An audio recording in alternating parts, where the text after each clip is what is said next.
أعوذ بالله من الشيطان الرجيم بسم الله الرحمن الرحيم الحمد لله رب العالمين والصلاة والسلام على رسولنا محمد وعلى آله وصحبه أجمعين سبحانك لا علم لنا إلا ما علمتنا إنك أنت العليم الحكيم سبحانك لا فهم لنا إلا ما فهمتنا إنك أنت الجواد الكريم رب اشرح لي صدري ويسر لي أمري واحلل عقدة من لساني يفقهوا قولي وأفوض أمري إلى الله إن الله بصير بالعباد اللهم صل صلاة كاملة وسلم سلاما تاما على سيدنا محمد الذي تنحل به العقد وتنفرج به الكرب وتقضى به الحوائج وتنال به الرغائب وحسن الخواتم ويستسقى الغمام بوجهه الكريم وعلى آله وصحبه في كل لمحة ونفس بعد كل معلوم لك اللهم إنا نسألك الهدى والتقى والعفاف والغنى اللهم إنا نسألك العفو والعافية في الدين والدنيا والآخرة توفنا مسلما والحقنا بالصالحين ربي يسر ولا تعسر ربي تمم الخير ربي زدني علما وفهما والحقنا بالصالحين اللهم إنا نسألك علما نافعا وقلبا خاشعا ولسانا ذاكرا وشاكرا وتوبة نصوحا اللهم ربي إني نعوذ بك من علم لا ينفع وقلب لا يخشع ودعاء لا يسمع وعمل لا يرفع ونفس لا تشبع لا حول ولا قوة إلا بالله العلي العظيم أما بعد السلام عليكم ورحمة الله وبركاته. My respected brothers and very respected sisters and everybody watching us over the internet, may Allah subhanahu wa ta'ala bless us this particular evening for us in this holy masjid of Allah subhanahu wa ta'ala, where we are learning the basics of our deen, where we learn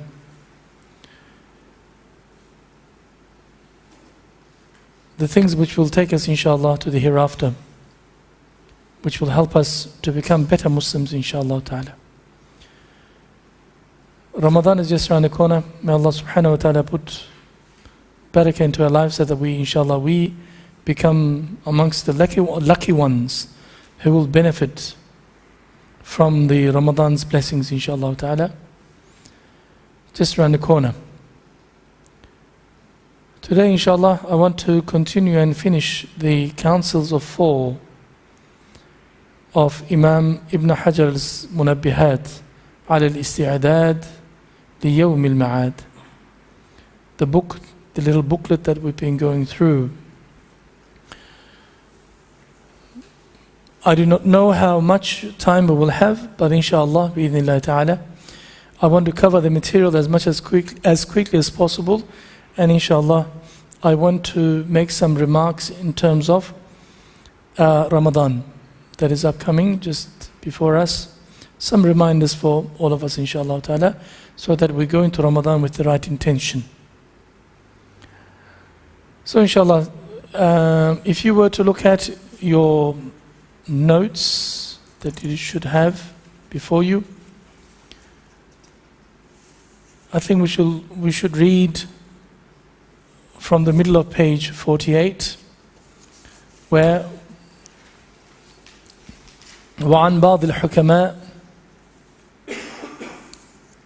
يستقبل ابن آدم 4 نهبات ينتهب ملك الموت روحه وينتهب ورثة ماله وينتهب الدود جسمه وينتهب الخصماء يوم القيامة عرضه أي عمله. We went through this last week, but basically one of the hukama, one of the wise ones amongst the Muslims, some of our ulama have said, there are 4 things awaiting to seize the Bani Adam, son of Adam. They set up their plans, they set up their trap, and they're waiting. Like a spider waiting, set up the web, waiting for its prey. like a bandit on a highway, set up all the necessary traps, waiting for the prey. In the life of a Bani Adam, son of Adam, 4 things also waiting to seize him. The first one is, of course, Malakul Maut. Azrail alayhi salam, he is waiting to seize our souls. That's his job. This is an obvious statement. Secondly, his heirs will seize his wealth. His children, the ones who are waiting for you to die so they can inherit the wealth that you leave behind. Unfortunately, this is a reality also for many people. Rasulullah sallallahu alaihi wasallam, one day he said, tell me, which one of the following friends you would prefer as your bosom friend, as somebody that you will take for life? First one is, he's your good friend during the times of good. Everything is going your way, you are happy, but as soon as things change, circumstances change, your fortune change, they leave you. Second, a type of friend which will follow you until the graveyard.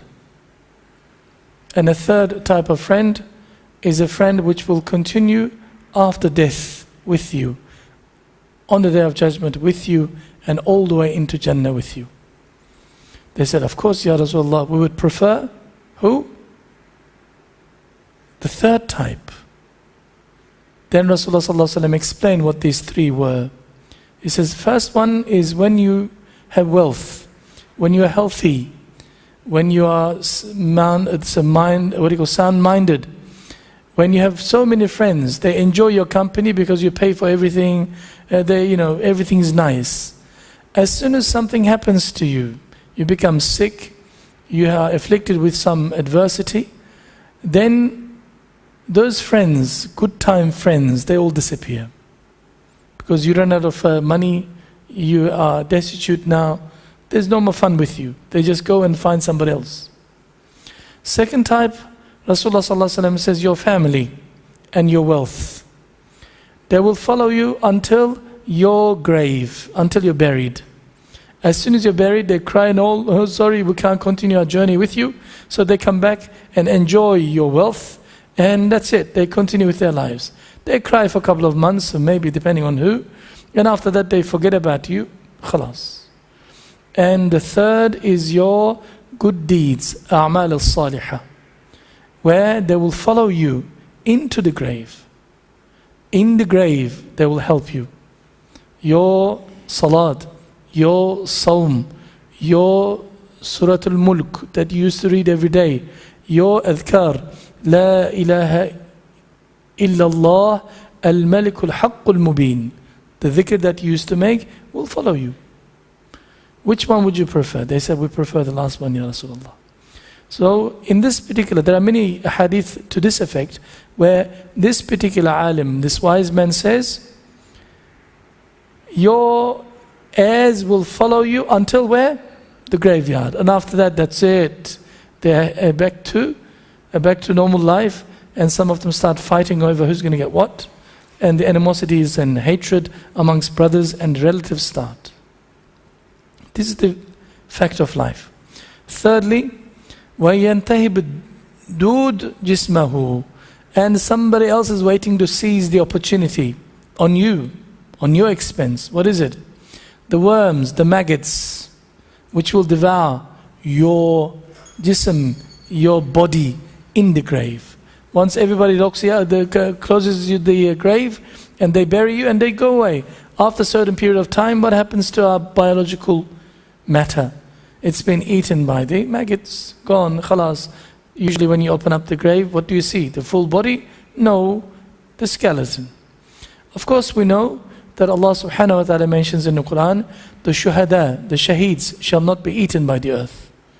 And the anbiya will not be eaten by the earth.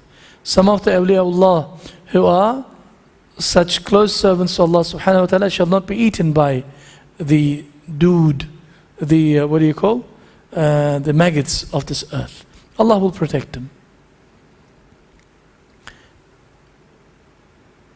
And the fourth person to seize something from you is وَيَنْتَهِبُ الْخُصَمَاءُ or خَصْمَاءُ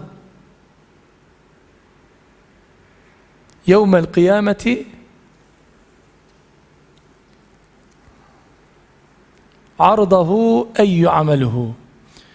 Your enemies, the people that you've wronged and cheated and backbitten, bullied, wronged in your life, will seize their haqq of you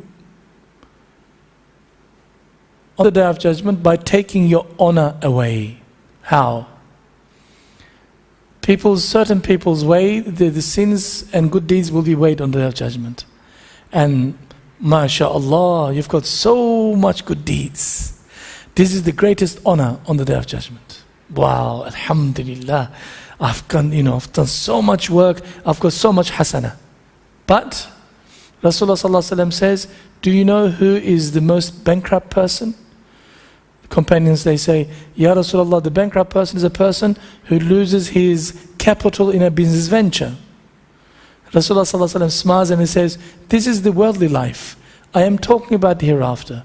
When a Muslim comes before Allah subhanahu wa ta'ala and passes the mahkamah, the court of Allah subhanahu wa ta'ala in flying colors with millions and billions of hasanat, where the angels come to escort him into Jannah, all of a sudden he sees his name being called. Screamed at, where are you going? Wait, you finished the court with Allah, now it's the court with us. Allah is still the judge.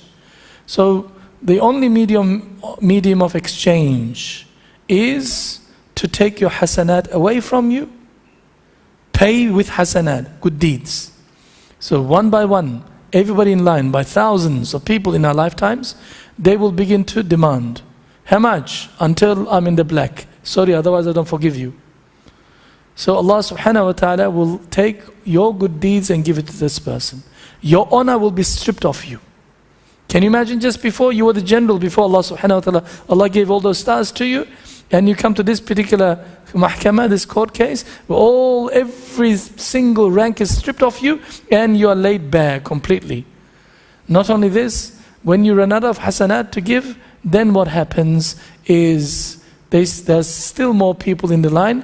Rasulullah sallallahu alaihi wasallam says, those people says, hold on, you may not have any hasanat to give, but we have lots of sins to give you. So they will transfer their sins onto you. The person who's supposed to go to Jannah, angels were escorting to Jannah, they would leave him. And the Zabanis, the angels of Jahannam, will come and escort him into Jahannam to be burnt for millions of years. Millions, literally. So, Rasulullah sallallahu alaihi wasallam says, his adversaries, his enemies are waiting on the day of judgment to seize him also. So what is the lesson for us? First, with the angel of death, we can't do anything about it. That's the reality of life. The best we can do is prepare ourselves for that end. Secondly, make sure that we earn our living halal, our rizq is halal, so that we leave behind halal inheritance to our children. And if we had so much money, we should spend at least 1/3 of it in charity while we are awake, while we are still alive, and we don't have to depend on our children to spend on our behalf. And of course, this is the reality. We all come from Allah subhanahu wa ta'ala. From earth we came, and onto earth we shall return. We came from Allah subhanahu wa ta'ala, ruh, but our body came from earth, and onto earth it will return again. But our ruhs come from Allah subhanahu wa ta'ala, onto Allah subhanahu wa ta'ala we shall return. The dude, natural cause of events, biological matter, is eaten by the biological matter. Nothing to worry about. And of course, the last, which is the most important point, that we should not ever think that we will get away with wronging people in this world. There is always mahkamatul kubra. One word, one action, one wrong understanding, one little deed could cause you your akhirah. This is very serious matter. Huquq al-ibad, the haqq of others, is so serious. You see, everybody in this day and age demands their rights. Everybody. Where's my right? How come I don't get anything? Me. Well, you sure? In Islam there is no such thing. You don't have any rights. You have obligations. Your duty is to fulfill your obligations towards people around you. If you're parents, your duty is to fulfill your obligations towards your parents. If you have siblings, to your siblings. To your wife, to your wife. To your relatives, to your relatives. But this is just giving rights. At the same time, when you turn the equation around, they have to fulfill their duties towards you. In other words, they have to give their haqq to you. I mean, your right to you. They have to fulfill that obligation towards you. So it is not a one-way traffic. The method of, where's my rights? Nobody gives me anything is the non-Muslim way of thinking, Western thinking. Individual rights. Yeah, sure. We have obligations, which is put by Allah subhanahu wa ta'ala upon us. And if you fail in this, you will cop it. If, for example, your father failed towards you, his duties, it doesn't mean that you have to reciprocate by responding to him in the same manner. You need to fulfill your obligations towards your father. And if he failed towards you, that's his job. I mean, that's his fault. And on the day of judgment, he shall cop it from Allah subhanahu wa ta'ala. But Allah subhanahu wa ta'ala will ask you, Ya Abdul Hayy, have you fulfilled your duties towards your father? I've given you a father. Many people didn't even have fathers. Yes, Ya Rabbil Alameen, to the best of my ability. These are my duties and obligations. I fulfilled all of them. Very good. Come here. Who? Abu Abdul Hayy. Have you fulfilled your duties towards your son and your children? No. Okay, you stay here. We need to deal with you. Huquq al-ibad. Because on the day of judgment, you can demand all these things from the opposite party. As soon as we die, no more mother, no more father, no more brother, no more sister. We're all single individuals. We shall stand before Allah subhanahu wa ta'ala alone and answer for our deeds alone. Nothing more, nothing less. Oh, I love my wife. Believe me, you'll hate your wife on the day of judgment. You'll remember because you want to save your skin. You want to save your neck from falling into fire. Because minimum stay in fire is, according to the calculations we had, ahqab, huqub is 80, ahqab is 100, 240, 250. If you convert it to the akhirah years, to dunya years, it is 90 million years. Minimum stay in Jahannam. Na'udhu billah. So we don't want to take that risk. So people will do everything in their power to get away from this punishment. Therefore, they will shift the blame onto everybody else. You go to your grandmother, you didn't teach me. That's not my job. I'm not your parent. I taught your father and your mother. Or you go to your next door neighbor. How come you didn't teach me? You never told me. All these kafir neighbors will come to you, that they were neighbors to you for years. They say, how come we live next to each other for years and you never explain Islam to us? Ya Rabbi, put him in the Jahannam first. Yep. Everybody will ask for something from somebody. And since you cannot hide anything, your intentions are on the display. Your actions are on the display. All the evidence is so strong that it is impossible for you to hide anything. Therefore, an intelligent person is a person who doesn't fall into that predicament on the day of judgment. Therefore, he is so careful with his actions, his akhlaq, his dealings with a fellow human being, whether Muslim or a non-Muslim. That's what the lesson that we must draw from this statement. Otherwise, they're waiting for us. In the past, we've done them wrong. Yep. No problem, you go and ask for forgiveness. Man, it's embarrassing. I stole $5,000 from them. Yep, okay, $5,000 now is very embarrassing. Maybe 2 years of embarrassment. But on the day of judgment, it could be 90 million years of punishment. Up to you. Man, I swear at that sister. I humiliate that sister. Well, you're going to ask for forgiveness. The moment they say, I forgive you, khalas, finished. You're off the hook. If they say, no, I don't forgive you, you're gone. We need to make tawbah. When we make tawbah, the first condition is that you must go and ask and make the wrong things that you've done in the past right first. Even the kids, now you're a university graduate, mashallah, you're a lawyer, or you're somebody else, you remember the fat girl in primary school that you used to bully and call her names and make her cry all the time. You need to find her. She's your age, maybe mother of 3 or 4. That you have scarred her for life because of your attitude, name calling, fatso, whatever then you call her. You have to find her. You have to find her and ask for forgiveness. Kafir man, regardless kafir or Muslim, not a human being. You need to have this clear. This is our understanding.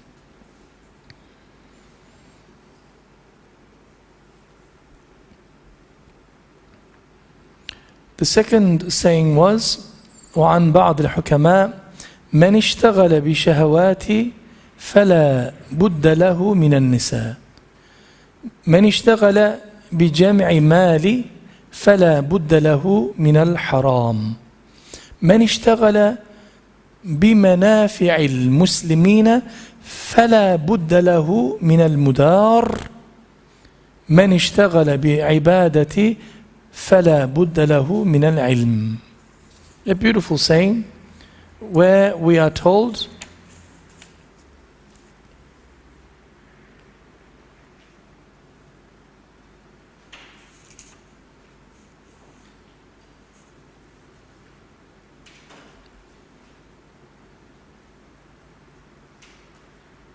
how do we do this? I have no idea, because we've got some typos, error in our book, there is not a hadith of Ali karramallahu wajha, but we are not going through that one, just the translation is correct. Again, one of the hukama said, the one who is constantly preoccupies his thoughts with women, opposite gender, will eventually fall into their trap. Cannot avoid himself from not committing haram. This is the basic underlying. Therefore, our ulama, as a sharh, commentary on this particular saying, the only way is to get married. Get married, no matter who you are, that natural need for the intimacy with the opposite gender, because how Allah subhanahu wa ta'ala put us in us, programmed us, our body programmed, we will never be able to get rid of those thoughts, no matter who you are, 100%. Even awliyaullah, the great walis of Allah subhanahu wa ta'ala, when they go through their sayr and suluk, they go through their training, last thing their shaykh will ask them is, go and get married now. Usually their shaykh will say, come and get married to my daughter, because they know that they have went through such training, but they will definitely ask them to get married, because you cannot do your salat properly. It'll come to your mind. You can't do your ibadah properly. This is a need that Allah subhanahu wa ta'ala programmed us with. This is part of our lives. But this is the other extreme. When people constantly think, read, look at haram material, because they constantly preoccupy themselves with women or men, depending on who's doing it, then they will fall into this haram. That's the nature of things. You know, in the Quran, Allah subhanahu wa ta'ala says, Bismillahir Rahmanir Rahim, La taqrabu zina. Don't come close to zina. Allah doesn't say, La taznu. Don't commit zina. He says, don't come close to adultery, fornication. Come close to. La taqrabu. Why is that? Because once we're at that level, once we're that close to haram, already we've passed so many different barriers. Now we're at that level, it's impossible to stop our shahwa. Unless you are Yusuf alayhi salam, of course. And none of us are Yusuf alayhi salam. No matter who you are, if you say, I'm a strong man, I can hold myself, I can control, my heart is clean, pure, get lost. You are talking nonsense. Human nature is human nature. No matter who you are.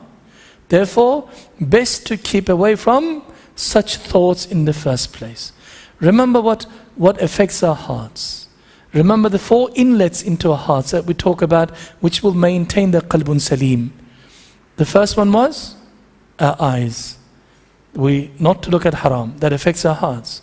The second is our tongue. We went through this. Ghiba, namima, lying, false oaths. These all affect our hearts. Nonsensical talk.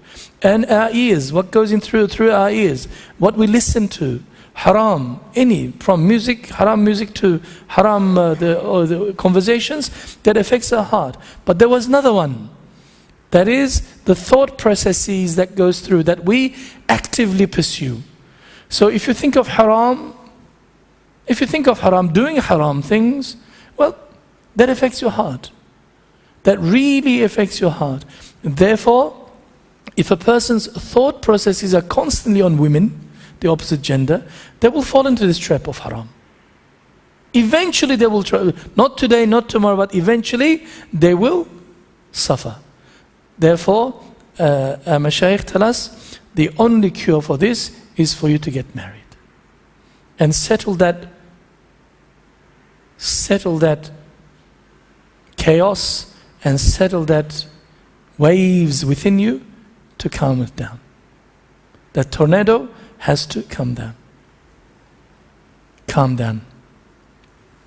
The second saying was, the one who preoccupies himself with jam'il mal, collecting wealth, must, one way or another, will fall into haram also. If you just want to become rich, you want wealth, you're so greedy, you just want to have this dunya, you just go. Believe me, a time will come, you will lose the demarcation line between what is haram and halal. So much so that everything will become grey, and a time will come that you will begin to earn your living from haram things without even knowing it. Or certain percentage of your earnings will be part of haram, where you used to be so diligent, so careful before, that haram and halal you used to be so careful of, no longer will be. You shall be careful. Very, very, very dangerous. The very classic case is when Rasulullah sallallahu alaihi wasallam, during his time, a young man came to him. His name was Sa'laba. He came and he said, Ya Rasulullah, please, I'm so poor, destitute. Please make dua for me. I had enough of this poor life. I want to become rich. Rasulullah sallallahu alaihi wasallam says, you don't know what is khair for you. Don't wish for richness, wealth. Just be content. Have qana'ah. Al-qana'atu kanzun la yafna. Qana'ah is such an inexhaustible treasure. Don't be so greedy. No, Ya Rasulullah, please, I want to become rich. Please. Day and night begging Rasulullah sallallahu alaihi wasallam. Then Rasulullah sallallahu alaihi wasallam made dua for him and gave him a sheep, a pair, 2. Within a year, sheep usually give one lamb during springtime, but this one was giving multiples, all triplets, quadruplets. Before you know it, he's in less than a year or so, he's got a huge flock of sheep. This person used to never and ever miss salat at the masjid of Rasulullah sallallahu alaihi wasallam. But a time came, Rasulullah sallallahu alaihi wasallam turned around and said, where is Sa'laba? Ya Rasulullah, he had to go early in order to graze his sheep. He had to go early, leave before Fajr, because he's got so much to look after. So he began to miss Fajr. Then later on he began to miss Isha. Then later on he began to miss all the salat. A year passed over it, and Rasulullah sallallahu alaihi wasallam sent his zakat collecting officer for the Baytul Mal, the public treasury. He says, go and collect zakat from him, because he's rich now. He was so rich, so much sheep he has in his flock. Then when the officer of Muhammad sallallahu alaihi wasallam went and asked for the zakat, he said, what zakat? That's so unfair. I work with my own hands. This is who dares to ask me for from my own wealth to take away from me. What happened to his wealth? What was the cause of his falling from Iman to Kufr? his too much wealth. Initially, he only wanted a little wealth, as in just to be, out of this poverty. But greed is such an attribute within the heart of within our hearts, one of the attributes of Nafsul Ammara. When you begin to nourish it, it becomes bigger and bigger and bigger. No stopping. That's why many people are so greedy in this world.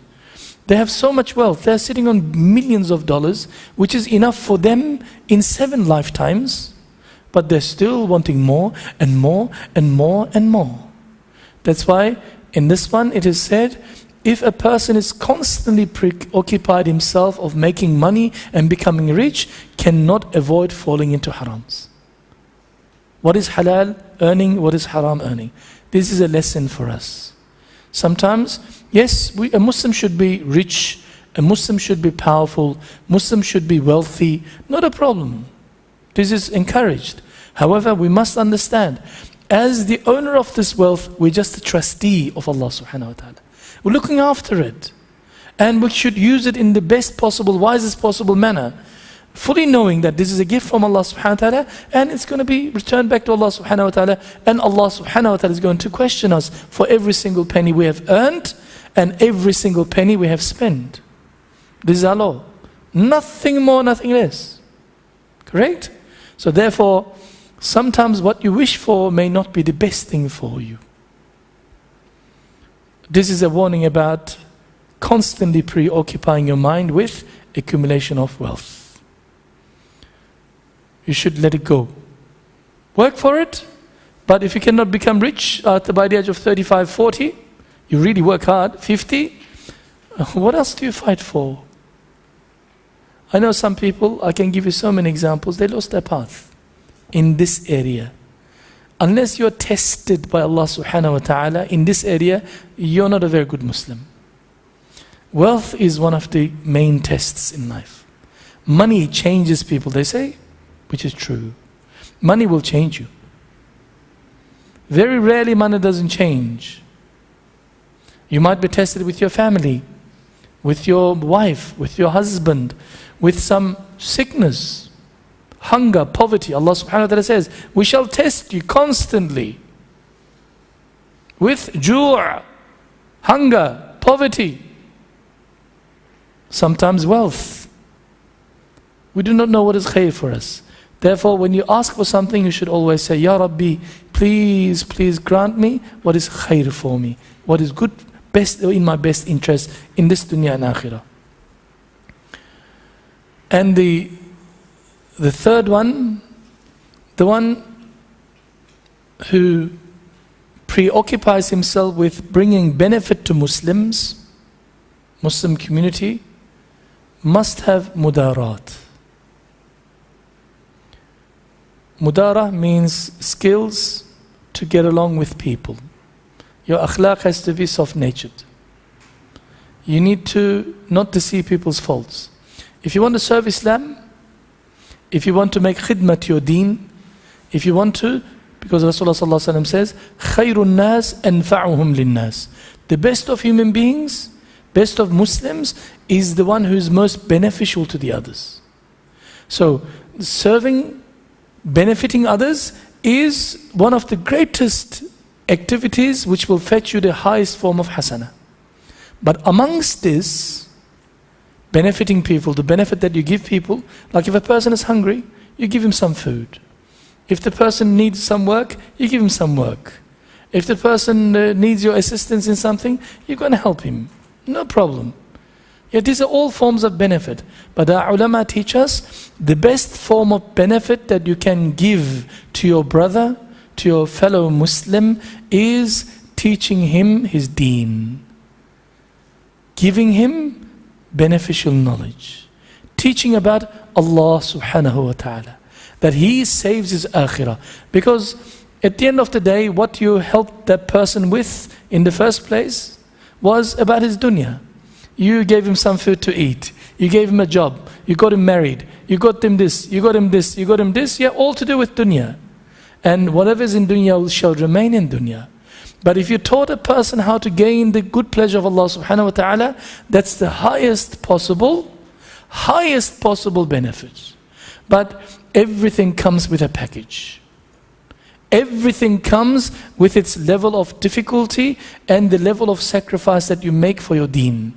If you want to associate with Muslims in public, you're a public figure, you need to talk, you need to go and deal with every person from laity to the people who are elite. You need to converse, you need to conduct yourself. And people talk. People talk. They are not all happy with you. You cannot make everybody happy. Your duty is to do the right thing. What is morally, Islamically right. And leave the rest to Allah subhanahu wa ta'ala. Some people purely out of hasad, they don't like you. Or they've got some hang-ups, some prejudices. They don't like, for example, you're a Lebanese and they don't like you because you're Lebanese. Or you're Chinese, they don't. Some prejudices. There are so many of them that you can come up with. You can never make anybody happy. But there is a particular technique called mudara. Mudara is when in front of others, you conduct yourself in such manner that you get along with everybody. For example, Rasulullah sallallahu alaihi wasallam was sitting with our mother, Aisha radiallahu ta'ala anha, and someone was coming from a distance. Rasulullah sallallahu alaihi wasallam said, that man is such a troublemaker. He is full on bala. He is on full on trouble. Aisha radiallahu anha said, really? Then the man comes, he says, Assalamu alaikum, alaikum salam. Rasulullah sallallahu alaihi wasallam shows such warm welcome to him. And after the few minutes of talk, he goes again. Then Aisha radiallahu anha says, Ya Rasulullah, you told me that he was a terrible man. That you are so generous and so kind towards him. This is mudara.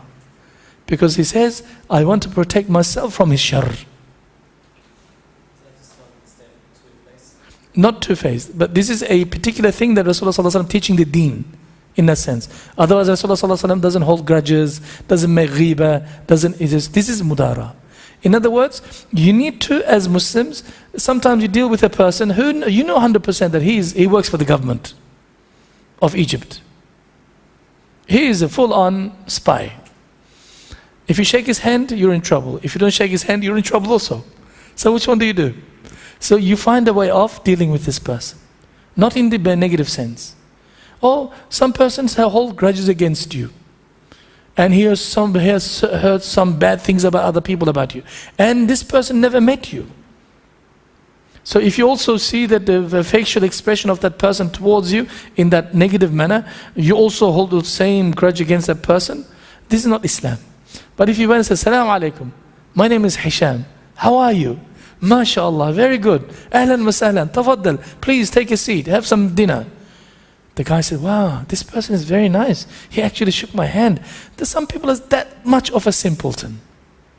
Make sense? This is called mudara. You need to put up with difficulties. Sometimes you have to humble yourself in front of the people that you shouldn't be humbling, but for the common maslaha, for the common good of your deen. Not your personal, what do you call, nafsi. Oh, I hate his guts. Oh, I'm going to shake his hand. No, they're not that kind of attitude. But in Islamic da'wah work, we will come across many people. I don't want to mix with the jama'ah, man, that group. Sometimes you have to. The best example is in Hajj. Subhanallah, this is the taqdeer of Allah subhanahu wa ta'ala. The people that you will not even give salams to on the road here. When you see them coming that side, you'll go the other side. If they're walking the same footpath, you'll walk the other footpath. You will avoid them like, what do you call? Acid. Subhanallah. Comes the Arafah time and comes Mina time. The Saudi government, Muassasa is called, they flock all the Aussies in one area. So everybody that you're supposed to not to see, you see them all. And you look at them, Ya Latif, you look at this one, Ya Latif, Ya Latif, Ya Latif. Then you have no option but to say, if you have this mudara, Assalamu alaikum. Alaikum salam. Ahlan. Hajj mabrur, inshallah. Assalamu alaikum. Go. They see you, they come. Oh, brother Mahmud, salam alaikum. I know that he hates my guts. I know 100%. He sued me, took me to court. Yep, I know. But he hugs me, says, MashaAllah, MashaAllah, MashaAllah, brother, very good, alhamdulillah. Not that I don't have to deal with him. I don't have anything against in my heart towards him. But this is a mudarat, idara. You know, you manage the situation. And the last one is the one who preoccupies himself with ibadat, worship, must have knowledge. If you want to truly worship Allah subhanahu wa ta'ala, definition of worship is when you submit your will to Allah subhanahu wa ta'ala's will and follow His every possible commandment in every possible aspect of your life. From mundane to profound, everything must be done in accordance with Allah's law, and this is called ibadah. Ibadah. Allah subhanahu wa ta'ala says, the way you look at life, the way you see things, the way you perceive things, the way you interpret information has to be, in other words, your intents and your objects has to be in accordance, in compliance with the intent of Allah subhanahu wa ta'ala. When this is done, there's a synergy, when this is completely synced together, 100%, you are called a Muslim and you are actually worshipping Allah subhanahu wa ta'ala. And whatever you do in life in this regard is regarded as an ibadah. So how can you achieve this ibadah without knowledge? Impossible. So if you're truly abid and you truly want to achieve this ibadah level with Allah subhanahu wa ta'ala, you need to engage in acquiring Islamic knowledge. You can't do your salat without knowledge, without fiqh. You can't do your hajj without fiqh. You can't do your siyam without doing what is haram, what is halal, what is makruh, what is mustahab, what is adab, what is sunnah within any of those ibadat. So if you are interested in doing lots of ibadat to Allah subhanahu wa ta'ala, which is a command from Allah subhanahu wa ta'ala, you need knowledge. So it's a natural progress he is talking about. عن علي كرم الله وجهه ورضي الله تعالى عنه أنه قال أن أصعب الأعمال 4 خصال: العفو عند الغضب، والجود في العسر، والعفة في الخلوة، وقول الحق لمن يخافه أو يرجوه.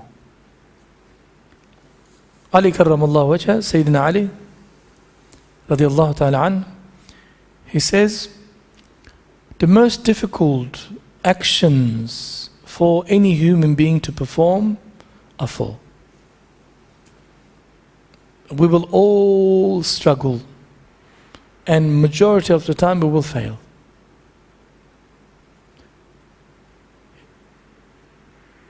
When your ghadab, your anger is really raging, you're really angry with somebody, you're furious, you literally, the fires are just coming out of your eyes, you're about to thump a person, and somebody says to you, please forgive him. You're not interested, you just want to bash the person. In that time of anger, for you to swallow your ghadab, anger, and forgive that person requires real manhood. كاظمين الغيظ, Allah subhanahu wa ta'ala refers, and Allah subhanahu wa ta'ala, those people who swallow their anger. Such a great gift Allah subhanahu wa ta'ala gives to those people if they can control. Because the moment that we become angry, shaitan is working with us. He's got full access. He's the puppet, he's controlling. Impossible sometimes to subjugate this particular anger. The issue is that we should not go into that anger state, but if we were to fall, there are many techniques that our ulama teaches us, Rasulullah sallallahu alaihi wasallam teaches us. If you are angry, say A'udhu billahi minash shaitanir rajim.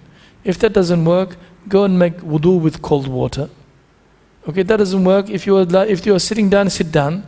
If you're sitting down, just lie down on your back. Can you imagine on your back, your flat back, and you're still screaming at the person who's standing looking at in the corner? It's not possible. Change your condition. So there are many ways, depending on who you are. Some people have more of this ghadab and some of them have less of this ghadab. Some people are controlled with this ghadab. Otherwise, they are so beautiful, so mellow, so nice, and so good people in the community. But because of one particular weakness called ghadab, they ruin everything for themselves and for their loved ones. And after the anger, the heat subsides, and you go and apologize, I'm sorry, I didn't mean it. But you didn't mean it, but look, you burnt the whole house, what can I do?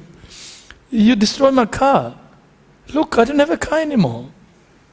Look, you have divorced me. We are not married anymore, haram, because of your anger. That's why Rasulullah, somebody came, they said, Ya Rasulullah, please awsini, give me some advice. He said, La taghdab, don't get angry. He says, give me another one. La taghdab. Give me another one. La taghdab. Don't get angry. He says, I understand, but give me another one. La taghdab. Because he says, you're a good man otherwise. Because of your hot temper, when you lose it, when the fuse blow, you're in trouble. You become a different person altogether. Similarly, here, Ali Karramallahu Wajha says, to give in the state of anger is a very difficult thing to do. والجود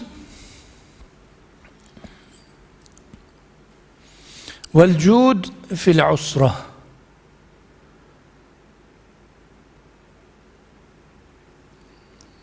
To show generosity, contentment, and be happy with what you have in the time of difficulty. Generosity, not contentment, generosity. The word should be generosity. Jud means generosity. In the time of when everything you needed yourself, desperately in need of something, and there is somebody who's in need also, for you to share, to be generous, time of usr, difficulty, is very tough. They call it recession. The economy goes really down. Why? People hold on to money, they don't want to spend, because they think of the bad times. I mean, it's the same money, same amount of money in the industry, whole economy, but people stop spending. They all become bakhil all of a sudden. Unless the consumer expectations within the community changes, and people begin to spend, and therefore economic activity starts, and everything goes. Similarly, when it is difficult for a person to spend any money in the path of Allah subhanahu wa ta'ala, when they think that they are faqir, they are in need themselves. If I were to tell you, this was one of the first shocking things I've ever learned when I was young. Majority of the ayats in the Quran where Allah subhanahu wa ta'ala encourages mu'minun, believers, to make infaq, spend in the path of Allah subhanahu wa ta'ala, you know when they came? When Muslims were the poorest. They did not have any food to eat. Allah is asking the fuqara to be generous. Allah is asking the faqir ones to be generous. Rasulullah sallallahu alaihi wasallam says, inshallah, if we have a time, we'll read, he who gives somebody iftar, to a fasting person, invites him into his house, gives him food to break his fast, then Allah subhanahu wa ta'ala will forgive that person, the ones who's feeding, making iftar. And also gives a copy of all the hasanat of the person who just fasted for that fast, a copy of it to the person who made that iftar possible. Rasulullah sallallahu alaihi wasallam is encouraging people to make lots of iftars in Ramadan. Then all of the companions, qalu, not qala, qalu, all of them said, Ya Rasulullah, we don't even have food to eat ourselves. How in the world we're going to give it to somebody to eat? Rasulullah sallallahu alaihi wasallam said, of course, a person shall receive the same reward if a person gives a simple mere, what? Date, sip of milk, or little water. Sip of milk. Simple. Legendary stories of Ali Karramallahu Wajha. When they had some food at home, somebody came right at iftar time. We are hungry. They gave it to the sa'il, the beggar. They went fasting without just with water without eating that day. Second day, they had some dates. Again, 3, 4, 5 dates for the family. Somebody else came again. Somebody else, please. They gave the dates 3 days in a row, 4 days in a row, 5 days in a row, 7 days in a row. Then of course it was all test from Allah subhanahu wa ta'ala. You know, when you are really in need of something, to be generous is something that is, you are a very high caliber person. In the battlefield, Muslims used to love one another so much. Somebody is about to die. Says the Sahabiya, companion of our Prophet, a lady, says, I went to the war front and I saw Muslims are all dying, and I found my brother and I want to give water to him. About to put the water in his mouth, and there was somebody asking for water, water. My brother is dying of thirst. He says, go and give it to him first. Please give it to him first. Prefer him first over his own nafs. So she goes to that person to give the water, and before he takes into his mouth, somebody else over there asks for water. And he says, give it to him first, before me. And she goes to that one, and he says, about to give water, somebody else, 6, 7 people. And the last one, he asked for water. Before she reached him, he already breathed his last and died. Says, oh, I'll go back to my brother. Goes to brother is dead. Next person dead. Next person dead. All of them dead, without taking any sip of water. I mean, they became shaheeds. Now, these are all legendary stories that apply to people who are matured in their deen and their Islam. Their yaqeen in Allah subhanahu wa ta'ala. But us, normal human beings, we will become extremely stingy and tight when it comes to giving during the hard times. Only the ones who have full yaqeen in Allah subhanahu wa ta'ala and tawakkul on Allah subhanahu wa ta'ala, who believe that rizq is in the hands of Allah subhanahu wa ta'ala, will give without any thinking. Once you give it, it's gone, khalas. Until you give, shaitan will work so hard on you. وَالْعِفَّةُ فِي الْخَلْوَةِ. If you were to spend so much khalwa, one-on-one, with somebody who is not your mahram for a long time, in the office, at work, at school, university, one-on-one, just a study room they call it sometimes, or maybe in the virtual world, it's called the chat room, it is called, private chat room. When you're too long physically in a khalwa with somebody, which is haram to be in the khalwa, to be somebody who is not your mahram, but if you were to do this, he says, your chastity, your honor, your controlling yourself will be out the window. After a certain period of time. Oh, my heart is pure. Your heart is pure. Yep, of course you're pure. You tell to my cap, my shoe too. Or my little dog over there. We understand what you're talking about. Now, when we are together, this attraction Allah subhanahu wa ta'ala put in our hearts for the opposite gender begins to play up. Shaitan works on this. Rasulullah sallallahu alaihi wasallam says, when two persons who are non-mahram come together in private, the third party will always be shaitan alayhi la'na. Brother, we are Muslims. I know you're Muslims. Does Rasulullah sallallahu alaihi wasallam lie? No. This happens. We are human beings. So he who is in khalwa always, this khalwa is not the khalwa that we talk about in tasawwuf for purification of the nafs. This is the khalwa in the literal sense of the word. You are in a closure with the opposite gender who is not your mahram. Mahram means somebody that you're not allowed to get married to ever, like your mother, like your sister, like your aunt, that kind of person. He who has so much khalwa with the other side will lose his iffa. Iffa is your sense of bashfulness, your sense of haya, your sense of honor. You will lose it because shaitan will play with you. And the last one, وَقَوْلُ الْحَقِّ لِمَنْ يَخَافُهُ وَيَرْجُوهُ. This is a very true statement by Sayyidina Ali karramallahu wajha.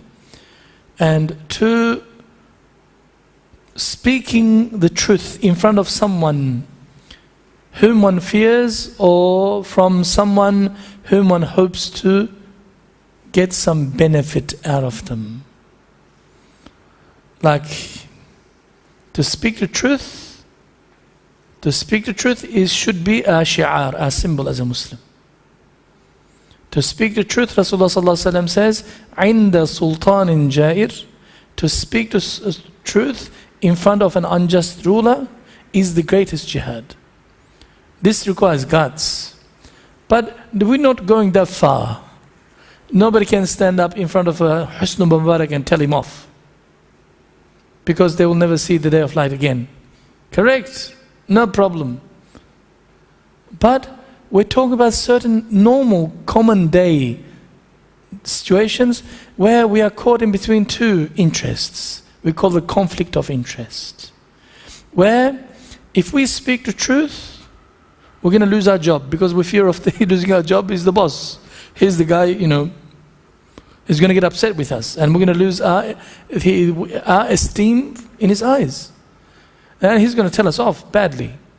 Or to speak the truth because you're expecting some largesse, some benefit from this person in the future, that he promised you, for example, his daughter, for example, that he will get married to.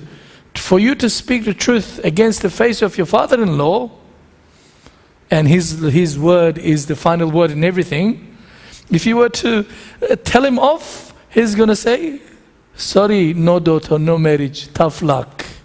You're going to lose your wife. So what's the chance of you speaking the truth in front of his face? Many people are like this.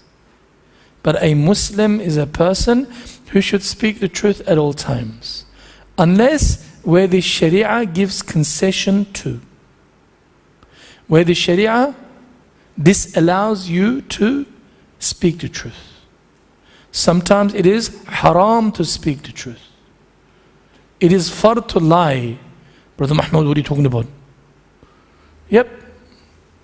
If there is, for example, I gave this example 2 days ago in a conference, if you are the only person who knows whereabouts the Muslim community, Muslim refugees are hiding, for example, where the enemy is about to shoot. They just, find and shoot. They've got no interest in interrogation. This is a war zone, for example, in some Muslim country.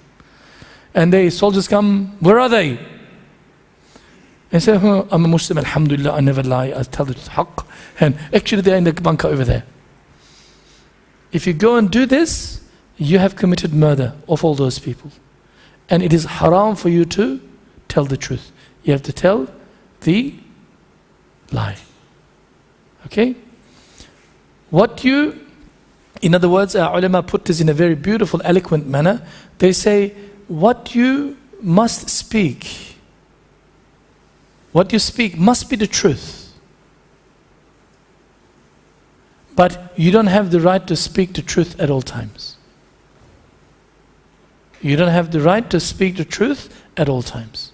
Sometimes, not speaking the truth will do you lots of good. For example,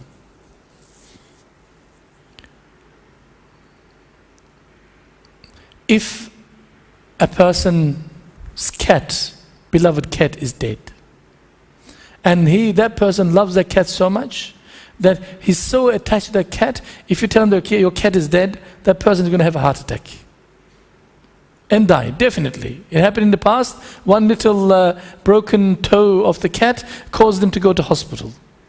I'm just exaggerating to give you an example. Okay, you want to tell the truth, but there is a way of telling the truth. If you tell him that your cat is dead, we know that over the phone he's going to die.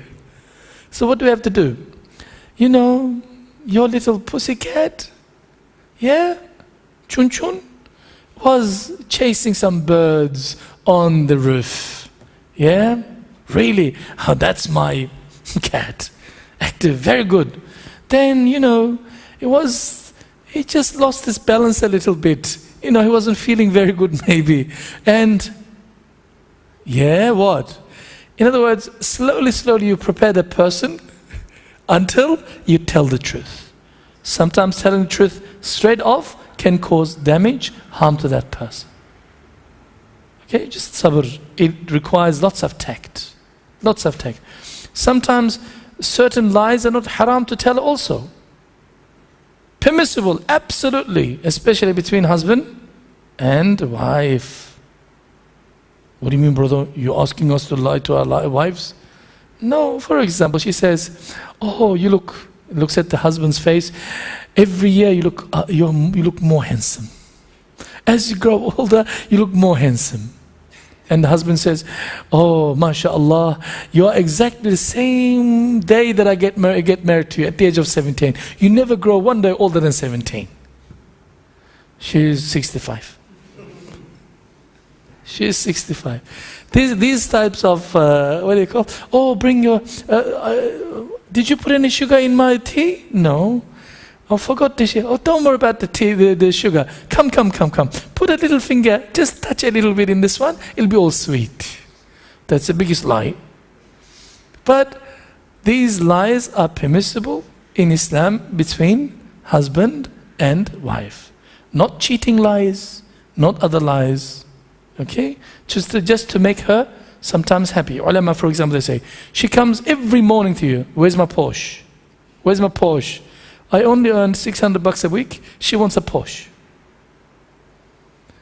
If you say to her, okay, I'm not going to buy you Porsche, she's going to be so bad for the rest of the day and for the rest of the week. My life will be miserable. And you say, okay, I promise you, inshallah, when I become rich, soon, next year, inshallah, you will go to Hajj in a Porsche with me. That next year, when will it come? Next year will always come. You're telling the truth in advance, but I'm not asking you to lie. Just to keep the peace with the wife, between husband and wife, these things are perhaps permissible by some of the ulama.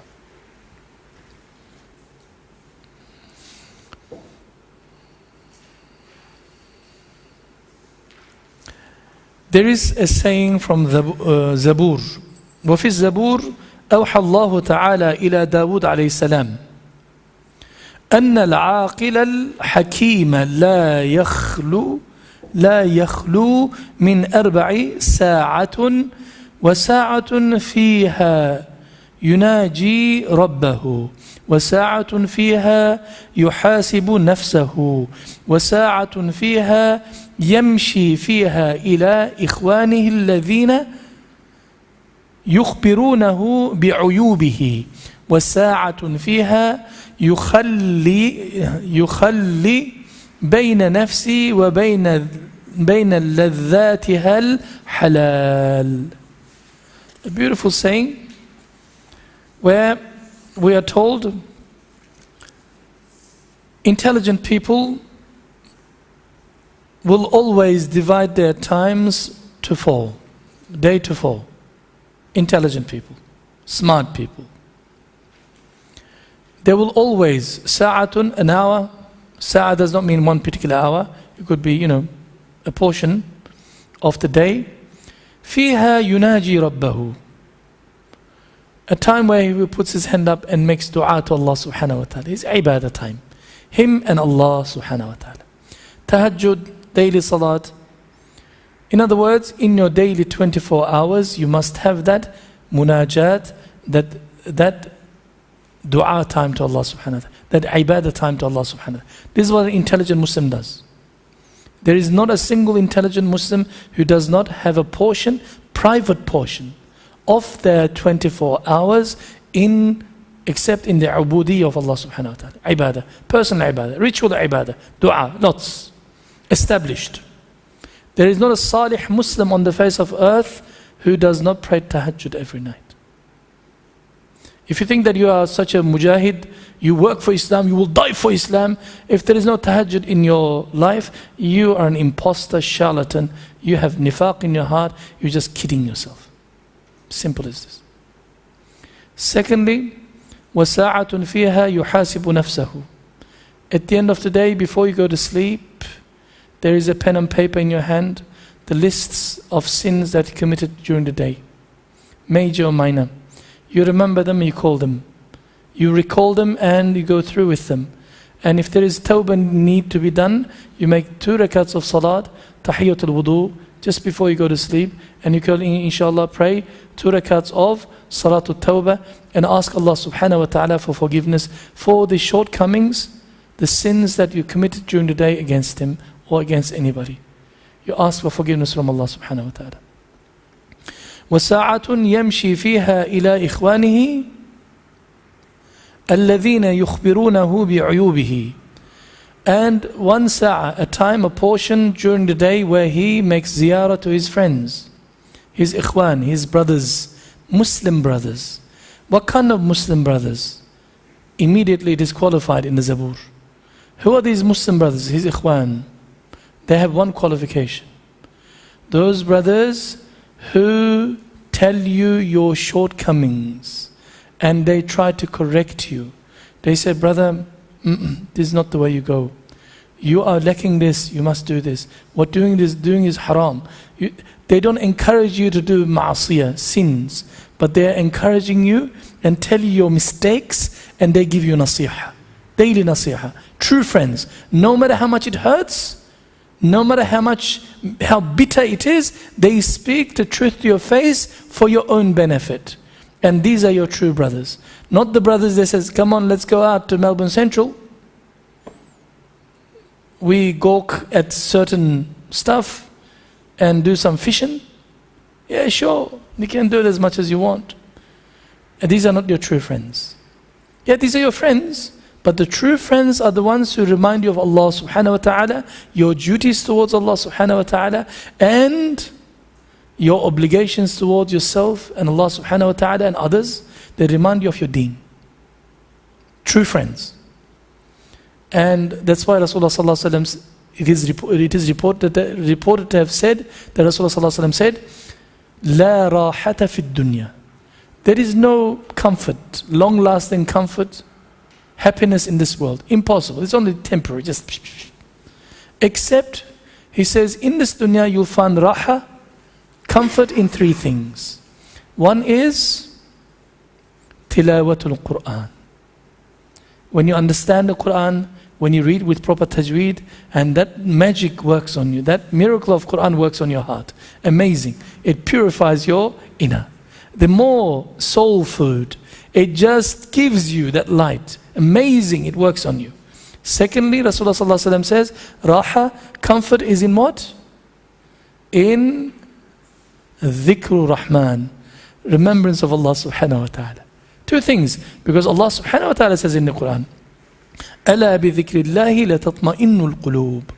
Beware, hearts could only find peace and happiness and tranquility only in one thing, in remembrance of Allah subhanahu wa ta'ala. When you really make dhikr, and that dhikr penetrates from your hanchara, from your apple's, Adam's apple, no, in other words, not on your tongue only, but enters into your heart, begins to enter into your heart. Initially it will be only on your tongue only. You'll fall asleep while you're making dhikr. But a time will come, eventually you'll crack it. The seed will crack. Once that seed cracks, that dhikr begins to penetrate into your heart, that your heart is soaring, amazing sama, heavens that you could have imagined otherwise. And thirdly, Rasulullah sallallahu alaihi wasallam says that raha could only be found in suhbatul ikhwan, companionship of your brethren. Brethren who will remind you of your akhirah, your shortcomings, and who will correct you, who will assist you, who will teach you, who will hold you by the hand and take you to Allah subhanahu wa ta'ala with them. True friends, ikhwan, true brothers. Therefore, we need to be extremely selective with our environment, with our friends. At a younger age, it's very difficult because we want attention and they want attention. We give them attention and they give us attention. And this attention really eludes us. This is not the reality, it's just a dream. This is the matrix. You need to wake up from the matrix. You need to unplug from this dream world of called teenage, whatever period. You need to wake up. Once you wake up, you ask anybody around you who's about 40, 35, 40, middle ages. How many of your high school friends here, you're still your high school friends? I mean, still your friends, bosom friends, that in high school you thought that your high school friends were everything to you. If you find one of them saying, yeah, I've got one of them, still we see each other, you're lucky. You even forget them. Doesn't work that way. That's human nature. So true friends in our case has to be a Muslim who is muttaqi, who fears Allah subhanahu wa ta'ala, who has some knowledge, who is sincere Muslim, practicing Muslim himself, who doesn't play with you, who doesn't swim with you in the dangerous waters. He is on istiqamah and he shows you the istiqamah. Even if that friend lives on the other side of Melbourne, you should go there and it is worth it. If you see your friend once a week, it is worth it. Rather than seeing millions of other friends which will take you into Jahannam, you go and see that person once a week, it is worth it. Spending an hour with them, it is worth it. Because they will be your mirror. You will look at them and see your own ugly self. And you will be ashamed of yourself and you will try to correct yourself. The age of that person, irrelevant. Ikhwan, it could be 40 years older than you, could be 20 years younger than you. As long as they have that particular attitude, that yaqeen, that ikhlas, that sincerity, and that knowledge, friendship is relevant. If you think that you can make tawbah without changing that set of friends that you have, which drags you down constantly, wallahi, it is impossible. I made my tawbah al-nasuha, Shaykh, yeah, and I cried all night. I prayed tahajjud and cried and confessed to Allah subhanahu wa ta'ala. I think Allah subhanahu wa ta'ala will forgive me. Very good. That's a start. What did you do tomorrow morning? What did you do during the weekend? With the boys, we got together. We did this. The same boys that, caused all these sins that you commit, you made tawbah from? Yeah? Sorry, Buckley's chance. Our ulama teaches us that we must always, first condition, change your environment. But I won't have any more friends. Tough luck. Tough luck. Allah will send you the right friends. Change your attitude. Inshallah, we'll be finishing in a few minutes' time. وَسَاعَةٌ فِيهَا يُحَلِّي وَسَاعَةٌ فيها يخلي بين نفسه وبين لذاتها الحلال. There should be also a time to give yourself free rein, to indulge in what is permissible, what is halal. This means you'd spend some time with your halal, with your wife, with your family. So you joke around with them, you talk with them, you have some muhabba with them.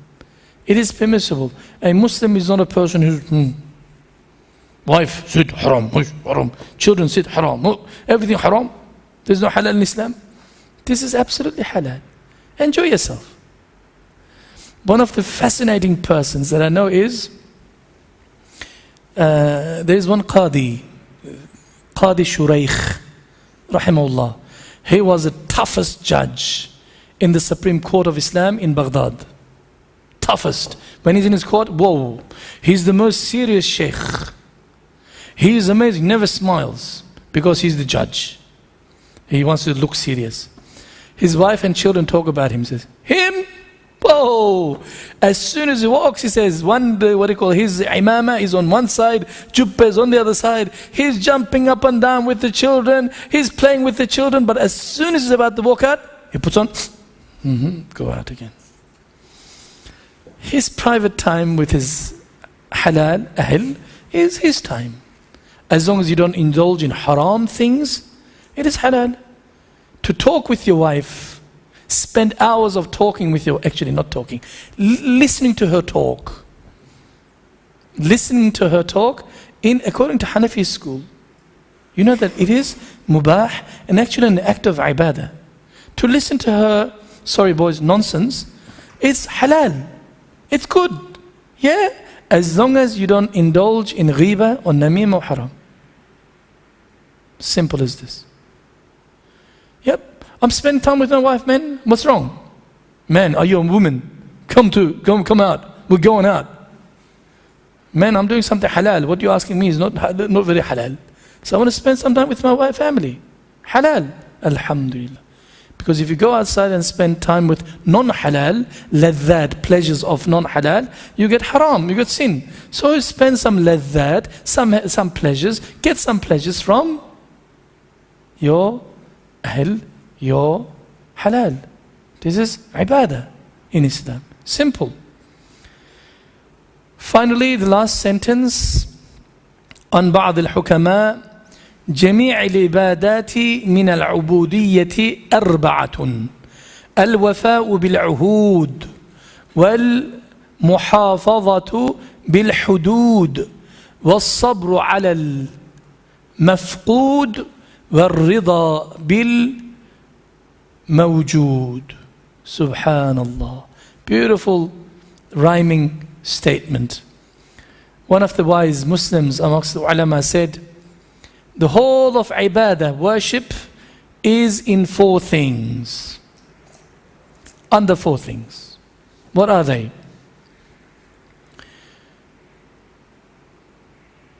Keeping your promises. What makes a man honorable within the community is keeping his promise. If you don't keep your promise, forget it. One thing that Rasulullah ﷺ used to pay so much attention to, and he was absolutely perfect at it, was keeping his promise. Whatever he promised never changed. One man said to him, young man, 16, 17, Ya Rasulullah, I have a problem. Can we meet each other? When? Tomorrow afternoon? At such and such place, I want to talk to you. Rasulullah ﷺ said, okay, promise. Comes next day, Rasulullah ﷺ goes there, the boy is not there. You know how long he waits? Until the following Fajr. And in the morning, when he wakes up the following morning, the boy says, oh no, I promised Rasulullah ﷺ, I totally forgot about it. Let me go to the masjid and apologize. Rasulullah ﷺ, after he apologized, Rasulullah ﷺ said, oh young man, you really made us tired. You really made us tired. In other words, he waited for how many hours? In that place. Keeping your word. If you keep your word, Allah will give you success in everything, including your business. Many of our ulama say, the secret of having a successful business is 4. And if you do these 4 and do not succeed in business life, he says, you come and break our bones, he says, from the grave. You know, they're taking an oath. Unless Allah subhanahu wa ta'ala wills you otherwise, under normal circumstances, kafir or Muslim, Allah will give you success in business if you do 4. What is it? You have to know your stuff, your trade, 100%. If you're a doctor, you're a doctor. If you're a glass maker, you know 100% glass making. If you're a graphic designer, you know 100% graphic design. If you're whatever, manufacturer of microphones. Second is, you need to know your market. What goes on? You need to know the latest information. You know, full information about your trade, of what's happening in the marketplace. Thirdly, he says, you must keep your promise. If you said to the client or the customer, your product shall be delivered on Wednesday afternoon 2 o'clock, it should mean by at all costs, Wednesday, 2 o'clock in the afternoon. When the customer is there 10 minutes before, his product is ready. And the fourth, he says, you cannot run a business in remote control. You need to be actively involved in the business. You open the door of your business before your workers come. Open for barakah. And you don't leave your business until everybody in your business leaves and you lock the door. In other words, you're actively in the business working, in it. So they see you as the good example. 4 things. If a person, I've experienced this many a times in my past, we're dealing with people, tradesmen in particular. They promise you and they never turn up. From printers to plasterers to painters to bricklayers, they never and ever keep their promise. And they're liars. a Muslim is impossible to be in this place. You need to keep your promise. So this is an ibadah. Keeping your promise is ibadah. Third, وَالْمُحَافَظَةِ بِالْحُدُودِ. Whatever Allah subhanahu wa ta'ala has enjoined upon us in terms of prescribed uqubat, prescribed punishments in the law. If there is a Sharia law, Islamic law, it must be carried out without favor, without any bias to anybody. Hudud. Hudud means, for example, in Islam, if a person commits zina, and if there are 4 witnesses, eyewitnesses, this action actually happening, which is Buckley's chance, that person shall be in the Islamic law, in an Islamic state, not in Australia. We don't know, this is not an Islamic state, no, this is not an Islamic country, where all the other aspects of Islam is being practiced. That person shall be stoned to death in public, in front of others, as a deterrent. In our Islamic history, this did not happen more than 3-4 times in the 1400 years. So don't get your hopes high that we kill people constantly. No, it doesn't happen easily. Okay?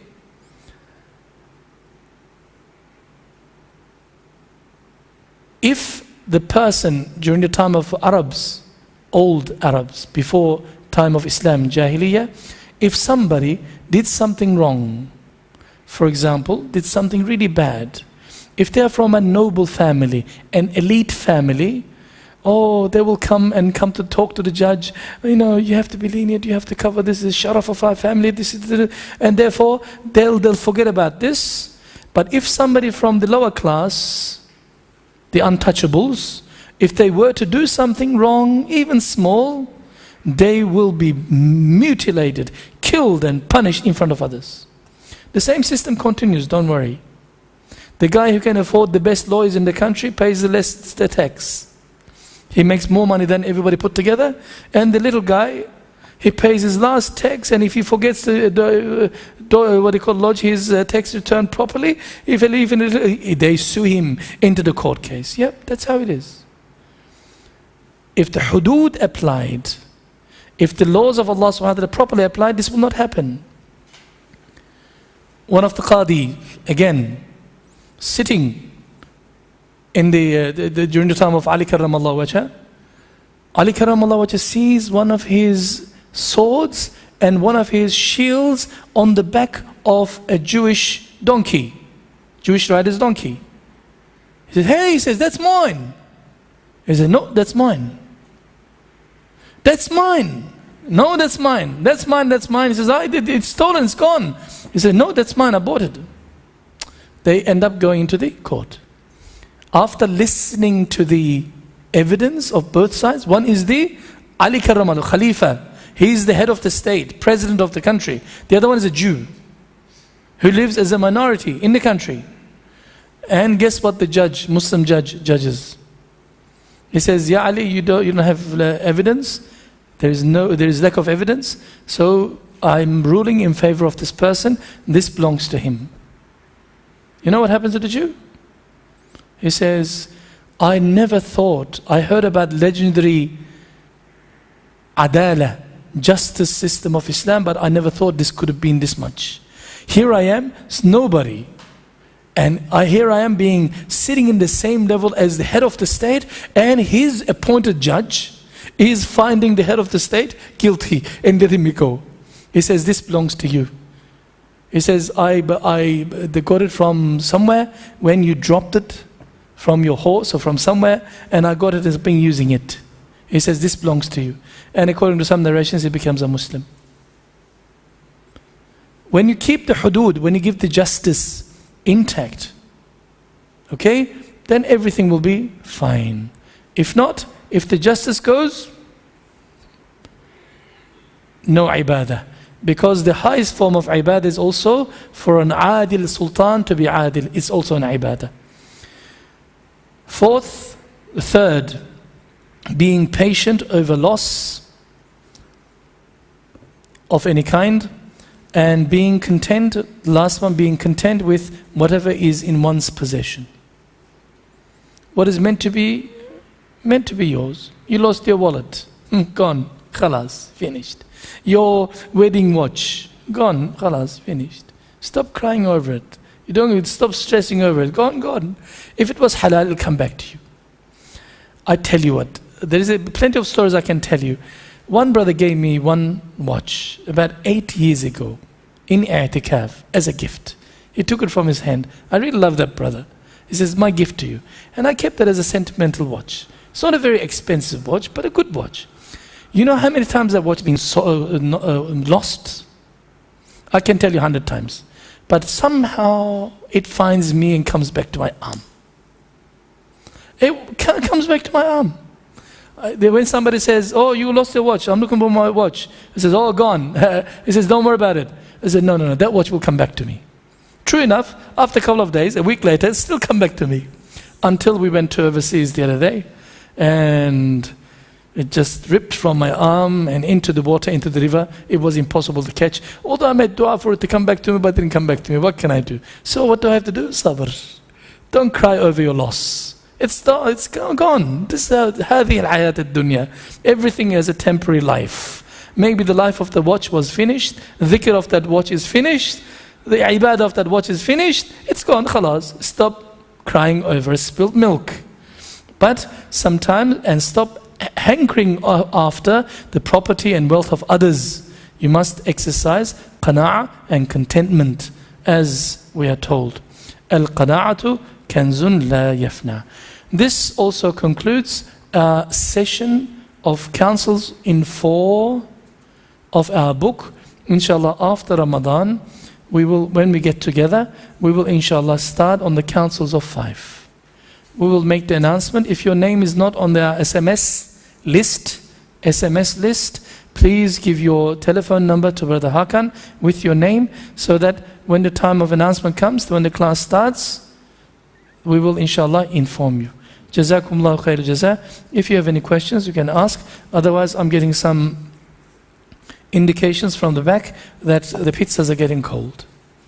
جزاكم الله خير الجزاء وآخر دعوانا أن الحمد لله رب العالمين سبحانك اللهم بحمدك نشهد أن لا إله إلا أنت وحدك لا شريك لك نستغفرك ونتوب إليك بسم الله الرحمن الرحيم والعصر إن الإنسان لفي خسر إلا الذين آمنوا وعملوا الصالحات وتواصوا بالحق وتواصوا بالصبر صدق الله العظيم يا رب العالمين يا ذا الجلال والإكرام يا قدوس يا سلام. Please wake us up from a ghafla. Ya Rabbil Alameen, let us reach the month of Ramadan in a state of pure heart and a clean state, in a state of pure tawbah, Ya Rabbil Alameen. Ya Rahman Rahimeen, we want the goodness that you promised to us in Ramadan, of which you say, Awwaluhu Rahmah, the beginning of which is Rahmah, mercy, middle of which is Maghfirah, forgiveness, and the final part of Ramadan is emancipation, freedom from the fire of hell. Ya Rabbil Alameen, let us be included amongst those lucky ones who will know the value of Ramadan. Let us come into Ramadan with greatest hopes and leave Ramadan with all of those hopes being fulfilled, Ya Rabbil Alameen. Make us good Muslims, give us yaqeen and ikhlas and beneficial knowledge, and Ya Rabbil Alameen, protect us from hellfire and evil life, Ya Rabbil Alameen. Walhamdulillahi Rabbil Alameen, Bismillahir Rahmanir Rahim, wal asr, inna al-insana lafi khusr, إلا الذين آمنوا وعملوا الصالحات وتواصوا بالحق وتواصوا بالصبر صدق الله العظيم لله تعالى الفاتحة.